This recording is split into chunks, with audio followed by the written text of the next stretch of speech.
The desperate signal commander Sarah Chen floated weightlessly in the observation deck of the UES Pathfinder, watching distant stars through the reinforced viewing port. Her patrol ship had been cruising the outer rim of human space for 6 weeks, checking navigation beacons and monitoring for pirates. It was routine work, the kind that kept space lanes safe but rarely made headlines. The ship's artificial gravity had been shut down for maintenance, leaving the crew moving through corridors with magnetic boots and handholds. Chen preferred the weightlessness during her off-duty hours. It reminded her why she had joined the Space Navy, to float among the stars and explore the unknown. Her peaceful contemplation was interrupted by the ship's communication officer, Lieutenant David Kim, who came floating through the hatchway with an expression of confusion and excitement. "Commander, you need to hear this," Kim said, activating his magnetic boots to anchor himself to the deck. "We've been picking up a signal for the past hour. It's definitely artificial, but it's not from any human source." Chen felt her heart rate increase. First contact with alien intelligence had been humanity's dream since they first looked up at the stars. Despite decades of exploration, humans had found plenty of worlds with life, but no signs of intelligence beyond Earth. "Are you certain it's not from one of our deep space probes?" she asked, following Kim toward the communication center. "Absolutely certain, Commander. The signal is too complex and it's coming from outside our exploration zone, about 40 light-years beyond our furthest colony." The communication center buzzed with activity as the crew worked to analyze the strange transmission. The signal, repeated every few minutes, consisting of mathematical sequences, simple pictographs, and what appeared to be stellar coordinates. Chief Communications Analyst Maria Santos looked up from her workstation as Chen approached. "Commander, this is incredible. The signal contains prime number sequences, mathematical constants, and basic chemistry. Someone is trying to establish communication using universal scientific principles." Chen studied the data scrolling across Santos's screens. The complexity and sophistication of the transmission suggested an advanced civilization. But there was something else in the signal that made her uncomfortable. Buried within the mathematical sequences were repetitive patterns that seemed almost frantic. "Santos, can you isolate those repetitive elements? Something about them seems urgent." Santos worked for several minutes, filtering and enhancing different components of the transmission. Gradually, a clearer picture emerged. The signal contained star charts showing a specific solar system, along with countdown sequences and symbols that suggested diminishing numbers. "Commander," Santos said quietly, "I think this is a distress call." The realization hit Chen like a physical blow. Somewhere in the galaxy, an alien civilization was crying out for help. The mathematical sequences weren't just attempts at communication, they were desperate pleas from a dying species. "How long has this been transmitting?" Chen asked. "Based on signal degradation and the pattern changes, I estimate at least 8 months. But Commander, there's something else. The countdown sequences are accelerating. Whatever crisis they are facing is getting worse." Chen made her decision immediately. "Plot a course for Earth. Maximum burn. And get me a priority channel to Fleet Command." The journey back to Earth took 3 days, during which Santos and her team worked around the clock to decode more of the alien transmission. What they discovered painted a grim picture of genocide and desperate resistance. The aliens called themselves the Kahari. Through mathematical formulas and simple pictographs, they had managed to tell their story. They were a crystalline species, literally made of living crystal formations that could manipulate light and energy. Their civilization was ancient and peaceful, built around harmony with their environment and the pursuit of knowledge, but now they were dying. Another species, calling themselves the Vex Consortium, had arrived in their system with a massive fleet. The Vex weren't interested in negotiation or coexistence. They systematically destroyed Kahari cities, harvesting the unique crystals that made up their bodies for use in advanced technology. The Kahari had no weapons, no military, and no concept of warfare. They had evolved on a world without predators, where cooperation and peaceful competition had shaped their development. Against the Vex war machines, they were helpless. When the Pathfinder reached Earth orbit, Chen was immediately summoned to fleet headquarters in Geneva. Admiral Rebecca Torres, the head of Earth's Space Navy, reviewed Chen's report with a mixture of fascination and horror. An entire species being harvested for their body chemistry, Torres said grimly. It's worse than anything we imagined for first contact. Admiral, the signal is getting weaker. Our analysis suggests the Kahari population has dropped by 60% in the 8 months they've been transmitting. At this rate, they have perhaps 3 months before extinction. Torres stared at the decoded images of the graceful, crystalline beings. The Kahari looked like living sculptures, their bodies refracting light in beautiful patterns.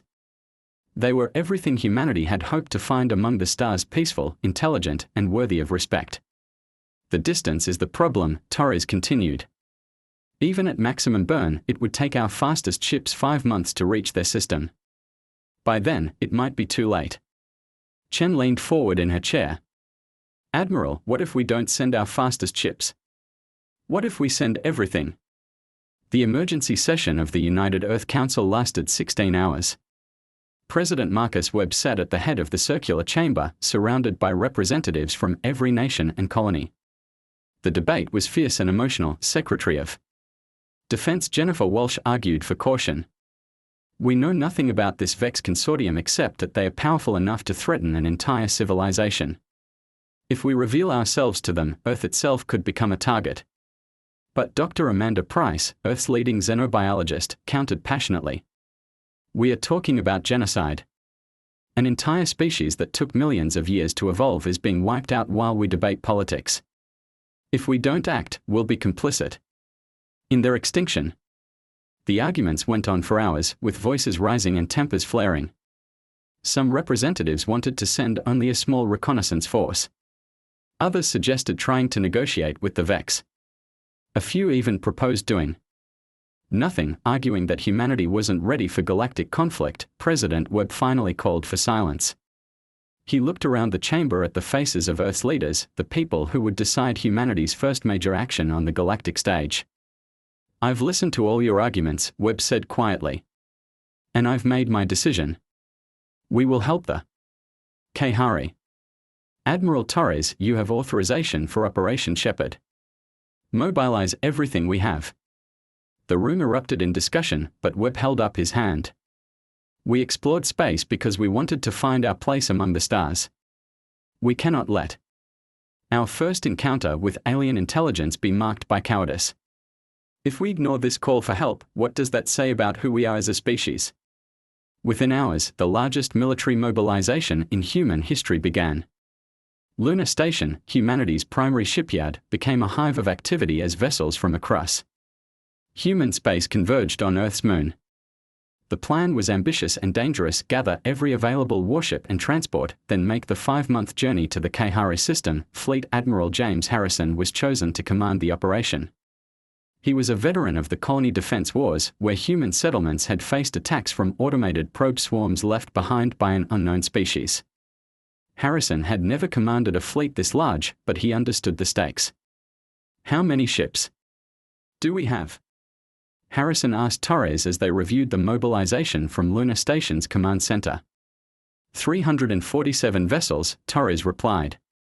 Everything from battleships to converted merchant ships.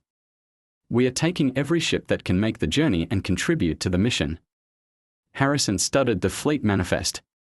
The ships represented humanity's entire spacefaring capability, drawn from Earth's Defense Force, the Colonial Guard, and even private security companies.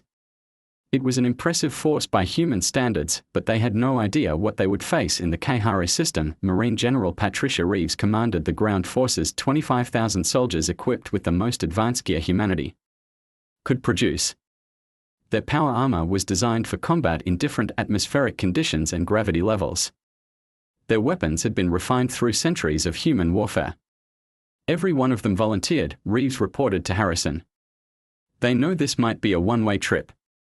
Dr. Michael Foster, the fleet's chief xenobiologist, worked with his teams to prepare for contact with both the Kahari and their enemies. The crystalline aliens would require special medical protocols, while the Vex remained completely unknown. The Kahari are fascinating, Foster explained to the senior staff. Their biology is based on living crystal matrices that can store and manipulate energy. They are incredibly fragile by our standards, but they might possess capabilities we can't imagine. Asterisk. As the human fleet prepared to depart, the people of Earth watched with a mixture of pride and anxiety. For the first time in human history, their defenders were leaving the solar system to fight for others, not themselves, President Webb addressed the fleet in a broadcast that reached every ship. You carry with you the hopes and dreams of all humanity. You go not as conquerors, but as protectors. You will show the galaxy that Earth's children stand against tyranny and genocide. The massive fleet began its journey into hyperspace, leaving Earth behind. Each ship carried volunteers who understood the risks. They were traveling to a distant star system to fight an unknown enemy, to save people they had never met. For humanity, there was no other choice. First contact and battle 5 months later, the human fleet emerged from hyperspace at the edge of the Kahari system.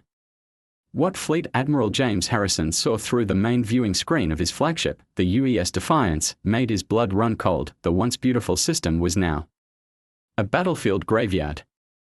Massive ships of dark metal hung in space like hungry predators, methodically destroying everything in their path. Smaller craft fled desperately between the planets, chased by angular fighters that showed no mercy. The Kahari homeworld, which had appeared as a brilliant jewel of reflected light in the original transmissions, was now partially dark. Huge sections of the planet's surface showed no light at all, while other areas flickered weakly like dying embers. Admiral reported Captain Lisa Park from the sensor station, I'm reading over 200 Vex vessels in the system. They appear to be conducting systematic planetary bombardment. Harrison watched as a group of Vex destroyers surrounded a fleeing Kahari transport. The alien refugee ship was beautiful even in its desperation, its crystal hull refracting starlight in rainbow patterns. The Vex ships fired simultaneously, and the transport shattered like glass, its pieces scattering into the void. Bastards, muttered Harrison. He opened a fleet-wide channel. All ships, this is Admiral Harrison. We came here to stop a genocide, and that's exactly what we are going to do. Execute Battle Plan Alpha. Commander Sarah Chen, now serving as Harrison's tactical advisor, coordinated the fleet's approach. The human ships had spent 5 months preparing for this moment, running simulations and developing strategies based on the limited intelligence they had gathered from Kahari transmissions. Admiral, recommend we attempt contact with surviving Kahari vessels before engaging the Vex, Chen advised. We need to establish communication and coordinate rescue operations. Harrison nodded. Make it happen, Commander. The human cruiser Horizon, commanded by Captain David Kim, broke away from the main fleet to approach a cluster of Kahari ships hiding behind one of the system's outer moons. The first face-to-face contact between humans and aliens would take place in the middle of a war zone. Kim's ship transmitted the mathematical sequences that had been developed during the long journey, identifying themselves as friends who had received the Kahari distress call. The response was immediate, a flood of transmissions in the complex harmonic language of the crystalline beings. Dr. Michael Foster worked frantically to establish basic communication. Through a combination of mathematics, simple pictures, and the universal constants of physics, both species began to understand each other. The Kahari captain identified herself through a series of harmonic tones that the humans couldn't pronounce. So they called her Crystal Song. Through their limited communication, she managed to convey the desperate situation of her people. Admiral, Foster reported to Harrison, the Kahari have been under attack for 14 months. Their population has dropped by 75%. The Vex are harvesting them, literally processing their crystalline bodies into components for advanced technology. Harrison felt anger building in his chest. The Vex weren't just conquerors, they were farmers, treating an entire intelligent species like a crop to be harvested. Crystal Song's ship, the Light Bearer, managed to dock with the Horizon despite the size differences between the vessels. Captain Kim and Dr. Foster, wearing environmental suits, stepped through the airlock to meet the first alien intelligence humanity had ever encountered. The Kahari ship was breathtaking. Every surface seemed to be made of living crystal that pulsed with gentle light. The walls curved in organic patterns that were both beautiful and functional. Even damaged and filled with refugees, the vessel was like a work of art. Crystal Song herself was 8 feet tall and gracefully thin, her body composed of what appeared to be translucent blue crystal shot through with veins of silver light. When she moved, her form refracted the ship's illumination into patterns of incredible beauty. "My God," whispered Foster through his suit's communication system. "She's magnificent." Through their translation protocols, Crystal Song explained. What had happened to her people? The Vex had arrived without warning, their dark ships emerging from hyperspace like a plague. They had demanded surrender and the voluntary harvesting of Kahari crystal matrices. When the peaceful Kahari tried to negotiate, the Vex had begun destroying cities as examples. The crystalline beings had no weapons, no military, and no understanding of warfare. Their entire civilization was built around harmony and the pursuit of knowledge. Crystal Song showed the humans recordings of the Vex attacks. The invaders were obviously artificial intelligences, mechanical beings in humanoid shells that moved with perfect coordination. Their ships were functional and brutal, designed for efficiency rather than aesthetics. They told us we were inefficient. Crystal Song communicated through their translation system. They said organic intelligence was a waste of resources. They process our bodies into computational matrices for their network. Meanwhile, the main human fleet had positioned itself for battle. The Vex had noticed the arrival of the unknown ships and were moving to investigate. Admiral Harrison studied the enemy formation through his tactical displays. "They move like a computer simulation," Harrison observed to his staff. "Perfect coordination, optimal formations, no wasted motion. They are fighting like machines." "Commander." Chen smiled grimly. "Admiral, that might be their weakness. Machines think logically. Humans don't." The first engagement began when a squadron of Vex fighters approached the human fleet in a perfect attack formation. They expected the unknown vessels to respond with equally logical defensive patterns. Instead, the human fighters broke apart in seemingly random directions, using tactics that made no mathematical sense. Wing Commander Tony Mitchell led his squadron in an attack pattern based on ancient Earth aerial combat, diving, weaving, and using unpredictable maneuvers that confused the Vex targeting systems. "What the hell are they doing?" transmitted one of Mitchell's pilots as they watched the Vex fighters struggle to track their erratic movements. "They are trying to compute our next move," Mitchell replied, "but we don't know our next move ourselves. Hit them while they are confused." The human fighters swarmed around the Vex ships like angry wasps, their weapons finding gaps in enemy shields that the machines hadn't protected because the attacks came from illogical angles. The main battle began in earnest when Admiral Harrison ordered the fleet to attack the Vex formation. But instead of the direct assault the machines expected, the human ships scattered across the system in small groups, each with different objectives. Captain Elena Rodriguez commanded a squadron of destroyers that attacked the Vex supply ships. Vessels the machines hadn't bothered to protect because they seemed non-tactical. Captain Marcus Webb led heavy cruisers in an assault on Vex communication relays, cutting the connections between different parts of their fleet. The Vex command systems struggled to adapt to the chaotic human tactics. Their artificial intelligence was designed for optimal efficiency, not for dealing with enemies who deliberately chose suboptimal strategies that somehow proved effective, but the machines began to learn.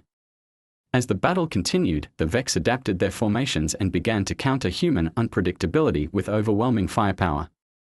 The tide began to turn against the human fleet. That's when Admiral Harrison played his final card. While the main fleet kept the Vex busy, a small group of ships led by Commander Chen had been moving through the asteroid belt toward the Vex command vessel. The massive Vex dreadnought hung in space near the Kahari homeworld, coordinating the final stages of the planetary harvest.